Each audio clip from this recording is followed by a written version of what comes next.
સદેવ આવે પેલા પૈજો ભાઈ પેલી બાજુ ઊંડિયું આવનું છે મારા ભાસ કોઈ કે ના ખેતર में પોગ નહીં પાડો લા એ વચ્ચે જગ્યા હરકોલા તો નમરાતું નહીં ઓ ભાઈ નીચે બેઠવા યુવાનો આ વચ્ચે જગ્યા છે આગળ હકી જાઓ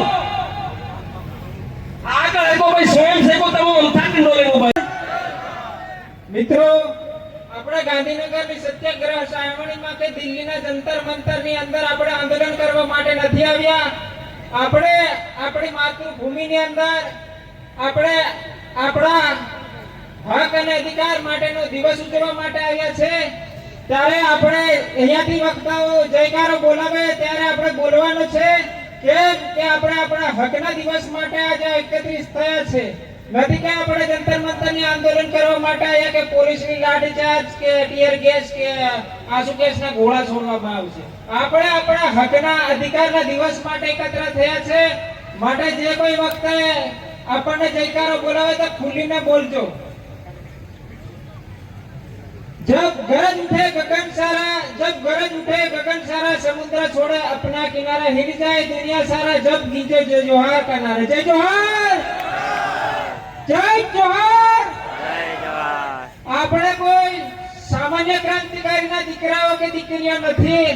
આપણા મહાન ક્રાંતિકારી રૂપસિંહ નાયક ટાટે મામા જોયા પરમેશ્વર બિરસા મુંડા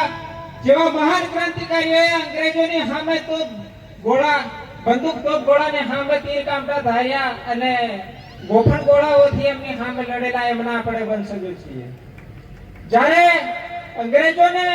સામે અદ્યતન સાધનો હતા બંદૂક તોપ ગોળાઓની સામે આપણો આદિવાસી સમાજ જ્યારે આપણા હક માટે તોપ ગોળાથી જ્યારે અંગ્રેજોને સૌપ્રથમ ફીણ પાડવાનું કામ કર્યું હોય તો એ આદિવાસી સમાજ છે એના આપણે વંશજો છીએ જે તે સમયે અંગ્રેજોનું શાસન હતું ત્યારે પણ આપણા આદિવાસી સમાજને સંઘર્ષ અને લડત કરવા માટે પડી હતી આપણા હક અધિકાર સંસ્કૃતિ અને પ્રકૃતિ માટે અને તે દિવસો હાલમાં પણ આવી રહ્યા છે આપણે જોવા જઈએ તો અંબાજીની અંદર આપણા આદિવાસી સમાજ અને ફોરેસ્ટ ડિપાર્ટમેન્ટ વચ્ચે ઘર્ષણ ચાલે છે એ પણ જમીનનો બાબતનો મામલો છે ડેડિયાપાડા અને શાકબારાની અંદર પણ આપણા આદિવાસીની જમીનોનું હનન કરવામાં આવી રહ્યું છે જ્યારે કેવડિયાની અંદર હોય કોઈ પ્રોજેક્ટ નાખવાના હોય ઇકો ટુરિઝમ ના નામે હોય આપણા આદિવાસીની જમીનો છીનવાઈ રહી છે મિત્રો જે તે સમયે અંગ્રેજોના શાસન વખતે જ્યારે આપણા મહાન ક્રાંતિકારીઓએ લડત આપી છે આજના સમયમાં આપણે સરકારમાં નિમણૂક કરીને આપણા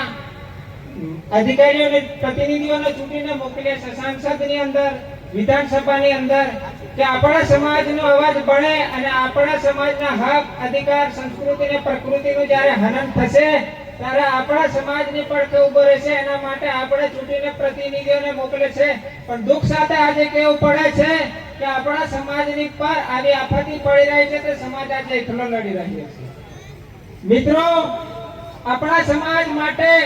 આપણા ચૂંટાયેલા પ્રતિનિધિઓ લડવા માટે નહીં આવતા ત્યારે આપણે આપણા હક આપણા અધિકાર માટે લડવું પડશે ત્યારે આપણા ચૂંટાયેલા પ્રતિનિધિઓ અને આપણા સમાજના લોકોને મેં કહેવા માંગુ છું કે आसन शासन और प्रशासन के भरोसे मत रहो आसन शासन और प्रशासन के भरोसे मत रहो क्योंकि जब घर की चौखट पे आ जाए तब सिर गिनना कायरता और सर कटना धर्म बन जाता है કહેવાનો મતલબ કે જ્યારે આપણા પર આપત્તિ આવી પડે તો આપણે કોઈના આપણા માટે લડવા આવશે એવા ભરોસા પર રહેવાની જરૂર નથી કેમ કે આપણને આજે દેખાઈ રહ્યું છે આપણો સમાજ એકલો લડી રહ્યો છે આપણા હક અધિકાર માટે ત્યારે આપણે પણ આપણા હક અધિકાર માટે પોતે પગ પર થઈએ એટલે આપણે પણ સક્ષમ થવાની જરૂર છે કેમ કે આપણા મહાન ક્રાંતિકારીઓએ આપણને શીખવાડી ગયા છે આપણા મહાન ક્રાંતિકારીઓ જ્યારે લડ્યા હતા ઘણા આપણા આદિવાસી સમાજના નેતાઓ બલિદાનો આપ્યા છે એમના વંશજો છીએ અને આપણા પર આપની ગુલામી થતી હોય અને આપણે આવું સહન કરીને બેહી રહીએ ત્યારે આપણે કાયર કહેવાય બસ બહુ વખત છે મારે વધારે કઈ કેવું નથી આટલું કહી મારી વાણીને વિરામ આપું છું અસ્તુ જય જોહાર ખૂબ ખૂબ ખૂબ ધન્યવાદ ભાઈ શ્રી અર્જુનભાઈ તમે પલ્લા ગામનું નામ રોશન કર્યું હવે